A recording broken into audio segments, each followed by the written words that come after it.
Assalamualaikum warahmatullahi wabarakatuh. Hello everyone, how are you today? Nice to see you. Welcome to English class. English is fun. Halo teman-teman, apa kabarnya? Senang sekali saya bisa berjumpa dengan kalian. Selamat datang di pelajaran Bahasa Inggris. Bahasa Inggris itu menyenangkan. Bersama saya, Nafsia Khairunisa. Oke teman-teman, in this occasion we are going talking about procedural text. Jadi teman-teman, hari ini di Bahasa Inggris kelas 12 kita akan belajar mengenai text procedure. Tapi sebelumnya saya ingin bertanya, apakah di rumah kalian memiliki mesin cuci? Ya, bagi kalian yang memiliki mesin cuci, tentu saja untuk pertama kalinya mungkin kalian masih merasa bingung ya bagaimana cara mengoperasikannya. Nah, agar kalian tahu bagaimana cara mengoperasikannya, kalian bisa mengetahuinya dengan cara membaca buku panduannya. Nah, di dalam buku panduannya itulah terdapat text procedure, karena di dalamnya memberikan instruksi, memberikan cara-cara, tahapan, cara mengoperasikan mesin cuci. Baiklah kalau begitu, what is the definition of procedural text? Jadi teman-teman, apakah definisi dari text procedure itu? Ya, procedural text is a text that explain or help us how to make or use something. Jadi, procedural text itu adalah teks yang menjelaskan atau membantu kita bagaimana membuat atau menggunakan sesuatu. Jadi, teman-teman, kalau kalian menemukan satu teks dan di dalamnya menjelaskan bagaimana membuat sesuatu atau bagaimana menggunakan atau mengoperasikan sesuatu, maka jangan salah lagi. Itu adalah text procedure. Okay, and then next, what is the social function of procedural text? Social function of procedural text is to describe how something is completely done through a sequence of steps. Jadi, teks ini memiliki fungsi yaitu untuk mendeskripsikan bagaimana sesuatu itu dilakukan atau dikerjakan secara lengkap melalui tahapan-tahapan yang berurutan. Jadi dalam teks ini kalian akan menemukan urutan-urutan langkah-langkah dalam membuat sesuatu atau dalam mengerjakan sesuatu. And then this is the using of procedural text. Dan teman-teman, ini adalah penggunaan dari text procedure. There are three kinds of using procedural text. Ada 3 jenis penggunaan text procedure. The first, to explain how to use interaction. Jadi text procedure yang pertama ini adalah menjelaskan bagaimana menggunakan sesuatu.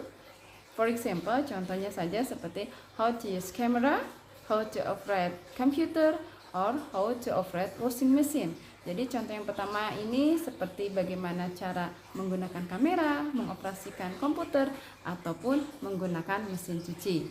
Kemudian, the second procedure is to instruct how to do a particular activity or to make something. Nah, untuk yang prosedur yang kedua ini sepertinya yang paling banyak kita temukan.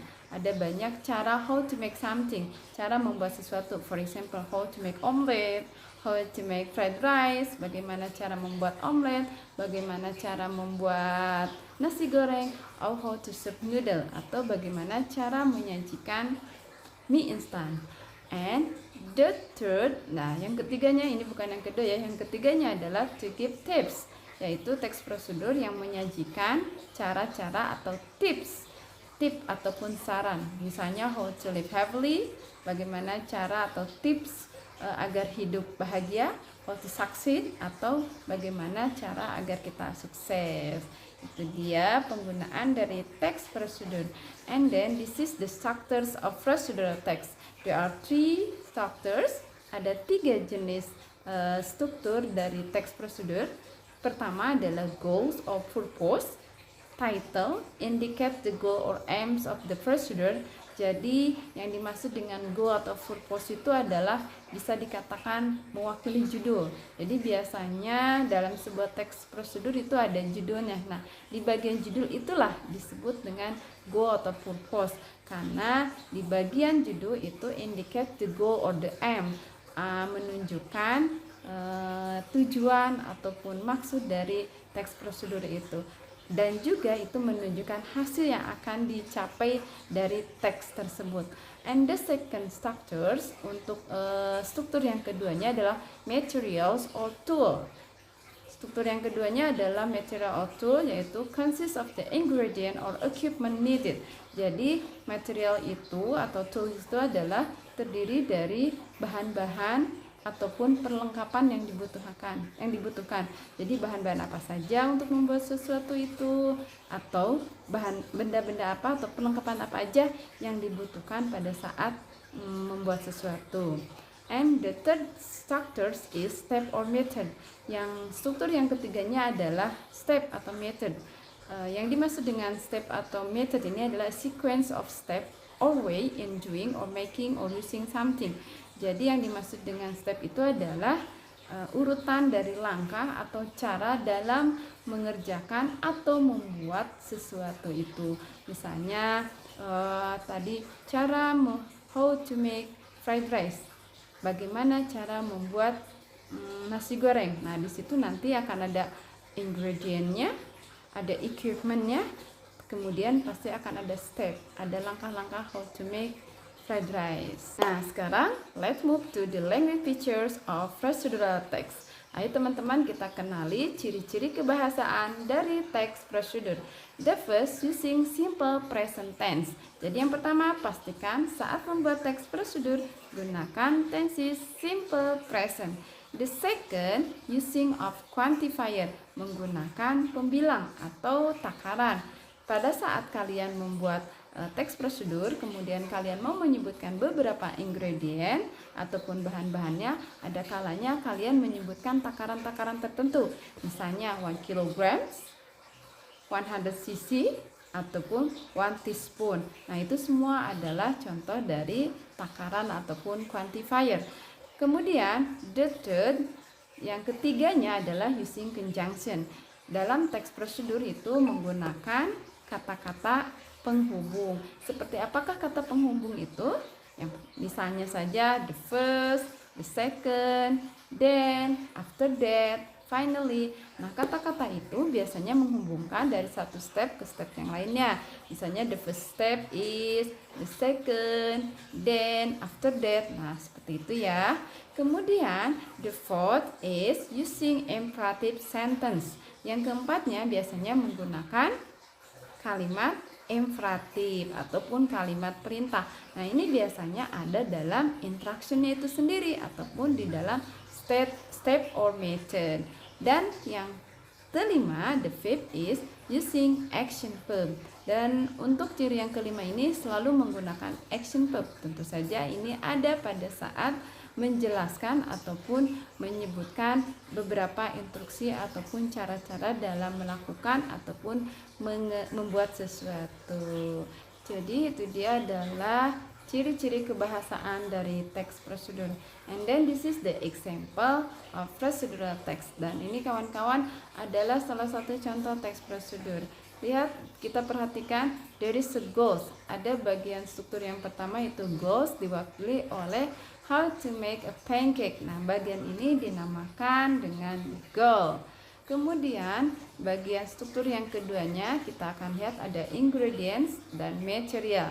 Ada di sini kalian bisa menemukan quantifiernya. Ada 3 to 4 spoonful of flour, 2 eggs, 250 cc of milk, 1 stick of butter. Itu semuanya masuk ke dalam kategori ingredient dan kalian juga menemukan tadi beberapa quantifier. Kemudian di material there are 2 tablespoons, mixing bowl, 2 cup and 1 small pan. Nah, bagian itu merupakan struktur prosedural yang kedua yang dinamakan sebagai material or tool. Kemudian untuk struktur yang ketiganya dinamakan steps atau methods. Nah, in these steps we will find some conjunction.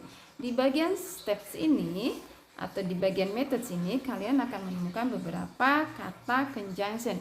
Misalnya di sini ada kata first, then, dan finally. Paling bawah itu ada kata finally.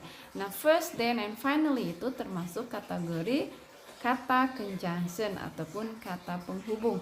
Selain itu, all the sentence of step, semua kalimat dalam step itu adalah imperative sentence. Semuanya adalah kata perintah. Mulai dari put the flour in the bowl, kemudian ada put 250 cc of milk in the bowl. Itu semuanya adalah kalimat-kalimat imperatif. Selain kalimat imperatif, biasanya kalimat imperatif itu selalu diawali dengan action verb, selalu diawali dengan kata kerja aksi. Kenapa demikian? Karena imperative sentence is a sentence that expresses a direct command, warning, or instruction, typically begin with an infinitive form or a verb. Jadi yang dimaksud dengan imperative sentence atau kalimat perintah, kalimat yang mengekspresikan atau yang menggambarkan, menjelaskan mengenai perintah langsung, perhatian ataupun instruksi ataupun perintah ya. Typically biasanya selalu ditulis diawali dengan bentuk infinitif atau kata kerja dasar, atau kita bisa katakan sebagai kata kerja or verb. For example, open the door. Contohnya adalah bukakan pintu. Nah, ini adalah kalimat imperatif karena diawali dengan verb, dan ini masuk kategori action verb. Open, bukalah, kita akan melihat aksinya ya. Open the door. Oke, it is the explanation of procedural text.